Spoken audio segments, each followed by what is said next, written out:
আমার কেন্দ্র সরকার যাকে গুরু বলে মানে, আমেরিকার ডোনাল্ড ট্রাম্পকেও নিয়ে এলো, ভারতের ইতিহাসে ওয়াকফকে নিতে পারবে না, এটা চ্যালেঞ্জ দিয়ে যাচ্ছি আমি আপনাদের কাছে।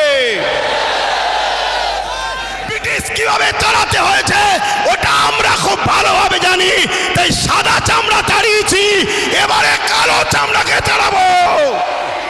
এরা এই জমিনের উপরে ইতিহাস তৈরি করে দিয়ে যায়, কখনো এরা কারো কাছে মাথা নত করতে শেখে নেই। প্রথমে আমি এটা বলি, এই ওয়াকফ সম্বন্ধে আমার কওমের মুসলিম সম্প্রদায়ের হাজারো লাখো মানুষের জানা নাই ওয়াকফটা কি। একটু মন দিয়ে শুনবেন ভাই, কেন বিষয়টা আমাদের জানা দরকার।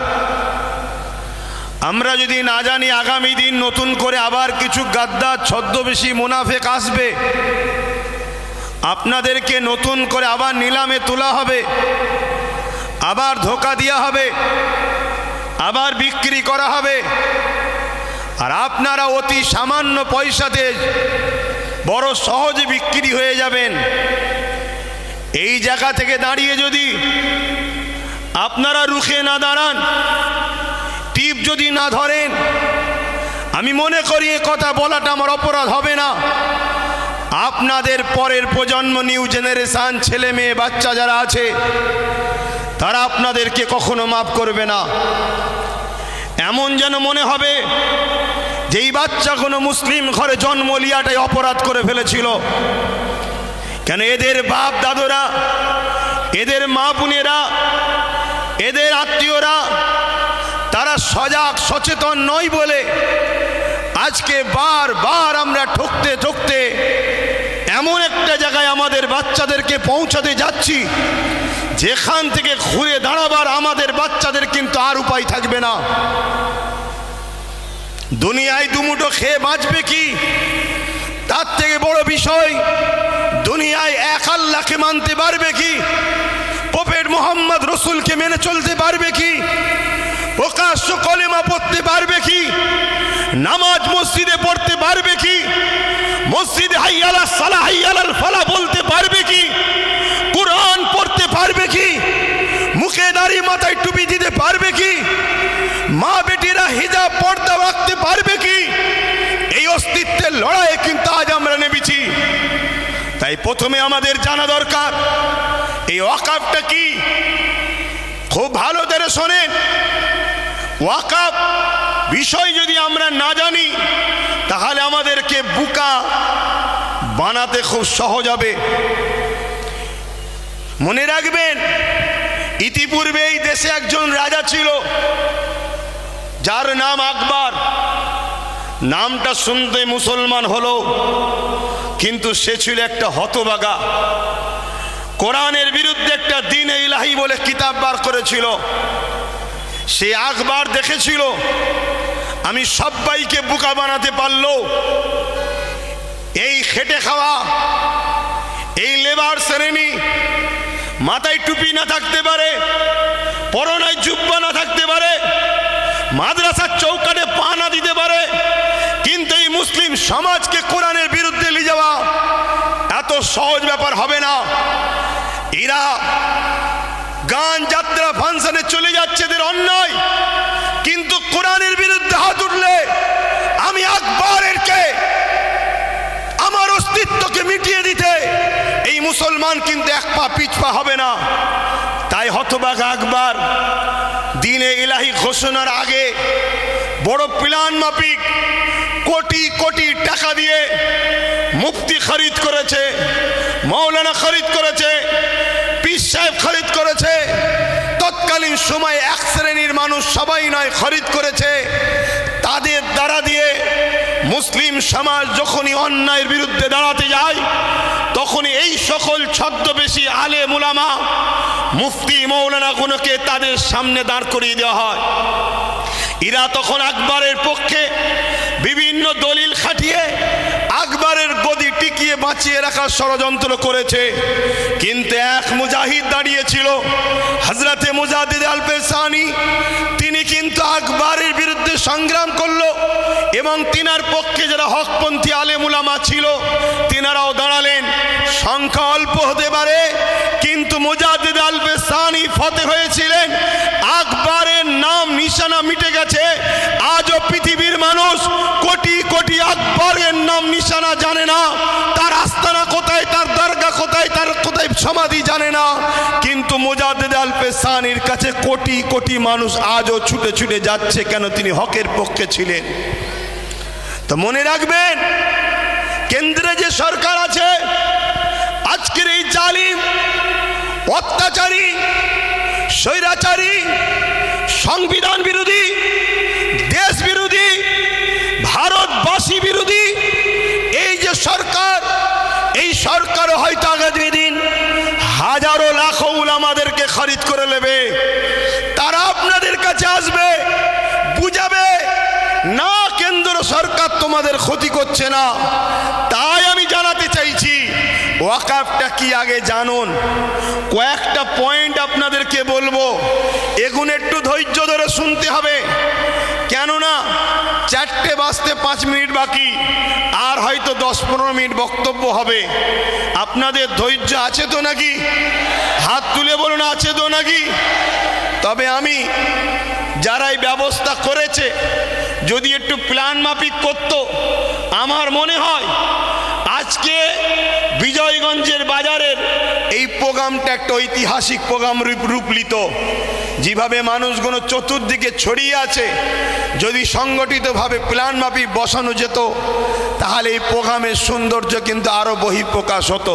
তো যাক, আমরা প্রোগ্রাম সুন্দর করে ভোট লুটতে আসিনি। আজকে কথা শুনছেন, আমরা এসেছি আমাদের নিউ জেনারেশন, আমাদের পরের প্রজন্মকে ধ্বংসের মুখে ঠেলে দিয়ে যেতে পারি না। একজন বাপ হিসাবে, একজন ভাই হিসাবে, একজন চাচা হিসাবে, একজন বন্ধু হিসাবে, একজন সন্তান হিসাবে আপনাদেরকে বুঝাতে এসেছি, ওয়াকাফ অফ করা, উৎসর্গ করা, মানুষ তার নিজের ব্যক্তিগত সম্পদকে খুশি করে আল্লাহর রাহে উৎসর্গ করে। এই উৎসর্গ করার অনেক কটা পন্থা আছে। এই উৎসর্গ করা, দান করার অনেক পন্থা আছে। যেমন একটা হলো মৌখিক উৎসর্গ করা, হেবা করা, দান করা মৌখিক, যে আমার এই সম্পদ আমি বিজয়গঞ্জের ওই বাজার মসজিদকে আমি দান করে দিলাম।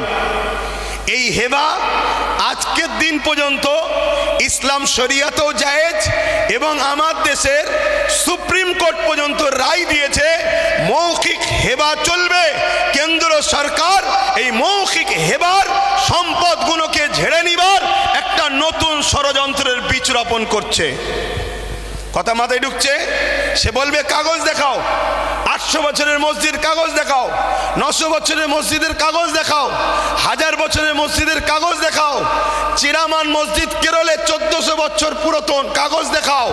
কেরলে তার গুজরাটে 1300 বছরের মসজিদ, কাগজ দেখাও। কথা মাথায় ঢুকছে? তাহলে হেবা করার, দান করার, অফ করার পদ্ধতি আছে। আমার কথা মাইকে বুঝছেন? একটু মন দিয়ে শুনুন ধৈর্য ধরে।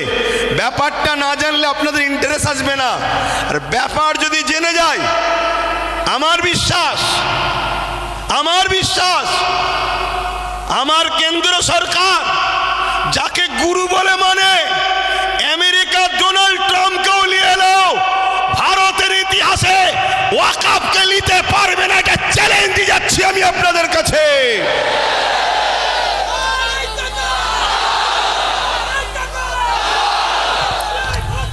কেন? ডোনাল্ড ট্রাম্পও জানে এরা উলো খেলাদের বংশের উত্তরসূরি নয়, এরা খালেদ বিন ওয়ালিদের উত্তরসূরি, এরা মৌলা আলী শেরে খোদার উত্তরসূরি, এরা ওমর ফারুকের উত্তরসূরি। এরা এই জমিনের উপরে ইতিহাস তৈরি করে দিয়ে যায়। কখনো এরা কারো কাছে মাথা নত করতে সেখানে সংখ্যা কম হতে পারে, অস্ত্র নাও থাকতে পারে, রাজপাওয়ার নাও থাকতে পারে, ব্রিটিশকে প্লাসের মধ্যে 3 ভাগের 2 ভাগ আমাদের জান দিয়ে আছে। ব্রিটিশ কিভাবে চালাতে হয়েছে ওটা আমরা খুব ভালোভাবে জানি, তাই সাদা চামড়া তাড়িয়েছি, এবারে কালো চামড়াকে চালাবো। কিন্তু আমাদের ঘরে জানতে হবে ওয়াকফটা কি, এটা জানতে হবে। এই ওয়াকফ হাজার হাজার বছর ধরে চলে আসছে। শুনুন একটু ভাই, আমি বুঝাতে চাইছি, আর যদি বলেন যে না 2-4 কথা বলে দিয়ে ছেড়ে দেন তো ছেড়ে দিচ্ছি, তাহলে একটু বুঝুন। আমাদের হাজার হাজার বছরের পূর্বপুরুষরা মুসলিম সমাজের বিকাশের জন্য, মুসলিম জাতির উন্নতির জন্য তারা তাদের মেহনতের উপার্জনের অর্থ সম্পদকে আল্লাহর রাহে দান করেছে। সেই সম্পদ টোটাল ভারতবর্ষে অনেক খাতা কলমে পাওয়া গেছে 27 লক্ষ বিঘে সম্পদ। কত? 27 লক্ষ বিঘে সম্পদ, কম বেশি। এই সম্পদ কি কাজে লাগবে? জিনেরা দান করেছে মসজিদ, মাদ্রাসা, ঈদগাহ, খানকা, কবরস্থান, এক কথায় মুসলিম জাতির কল্যাণ। এটা অন্য কোনো সম্পদ নয়, এটা সম্পূর্ণ ধর্মীয় ও ব্যক্তিগত সম্পদ। ইসলামে যেমন নামাজ একটা পার্ট, রোজা একটা পার্ট, হজ একটা পার্ট, যাকাত একটা পার্ট, ঠিক তেমন ইসলামেরই একটা পার্ট মানুষের সেবায় দান করা। এইটা দান করেছে। এই সম্পদ দীর্ঘ বছর ধরে চলে আসছে। এই সম্পদকে ঠিকভাবে নিয়ন্ত্রণ করার জন্য, এই সম্পদকে হেফাজতে রাখার জন্য